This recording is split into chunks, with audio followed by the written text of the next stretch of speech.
হামের প্রকোপের আরো খবর জানাতে চাই। পাবনা ও ঝালকাঠি থেকে যুক্ত হচ্ছেন আমাদের সহকর্মীরা। শুরুতে একটু পাবনায় যেতে চাই, সেখানে রয়েছেন সহকর্মী শাহিন রহমান। শাহিন, আজকে রোগীর চাপ কেমন দেখছেন? চিকিৎসা ব্যবস্থা নিয়ে কি বলছেন রোগীরা?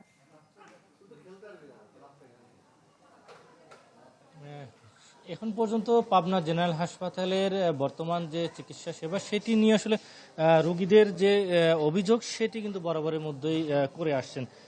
শুরু থেকেই হাম আক্রান্ত রোগী ভর্তির পর থেকেই তারা বলছেন যে অভিযোগগুলোর মধ্যে রয়েছে যে নার্স এবং যারা পরিচ্ছন্ন কর্মী রয়েছেন তারা কিন্তু সেই রোগী এবং রোগী স্বজনদের কাছে খুব একটা তারা যেতে চাচ্ছে না, তাদেরকে ডেকে নিয়ে আসতে হচ্ছে, অনেকটা জোর জবরদস্তির মতো অবস্থা।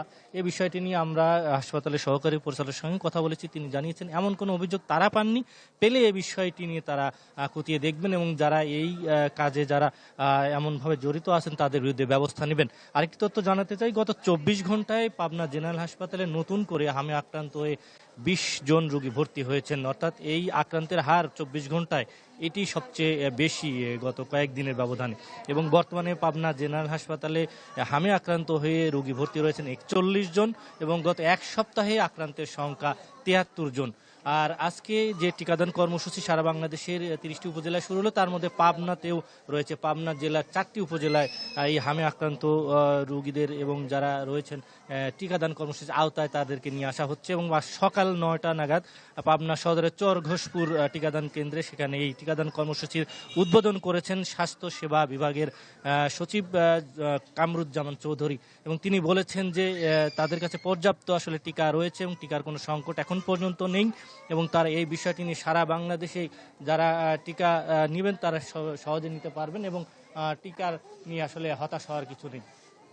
এই ছিল এখানকার। ধন্যবাদ আপনাকে। আমরা ঝালকাঠিতে যেতে চাই, রয়েছেন সহকর্মী রতন আচার্য। রতন, জানাবেন।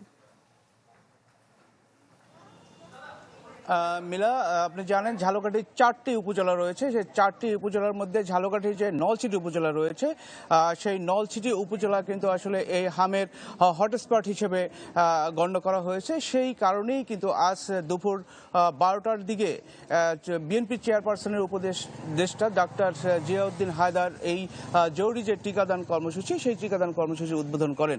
আপনি জানেন ঝালকাঠির এই 4টি উপজেলার বিভিন্ন হসপিটালে এখন পর্যন্ত মোট 8 জন রোগী এই হাম নিয়ে ভর্তি হয়েছে। তার মধ্যে ঝালকাঠি সদর হাসপাতালে আছেন 2 জন এবং নলসিটি হাসপাতালে রয়েছে 3 জন। ডাক্তাররা বলছেন যে আসলে এই যে হাম রোগী, এই হামের যে রোগী রয়েছে তারা কিন্তু খুব দ্রুত ছড়ায়। কোভিড যে রোগী সে কোভিড রোগীর চেয়েও কিন্তু এই হামের রোগীরা দ্রুত ছড়ায় এবং তারা বলছেন যে এই হাম হলে তাদের যে বাচ্চা সেই রোগী আলাদাভাবে আইসোলেশনে রাখার জন্য এই সদর হাসপাতালে কিন্তু একটি আলাদা আইসোলেশন খোলা হয়েছে যেখানে এই রোগী চিকিৎসা করা হয়। এছাড়াও আপনি জানেন যে এই ঝালকাঠি থেকে বরিশাল শেরেবাংলা মেডিকেল কলেজের দূরত্ব মাত্র 15 কিলোমিটার, যে কারণে আসলে খুব সিরিয়াস যে রোগীগুলো সেই রোগীগুলো কিন্তু আসলে সেই বরিশাল শেরেবাংলা মেডিকেল কলেজে আসলে ভর্তি হয়।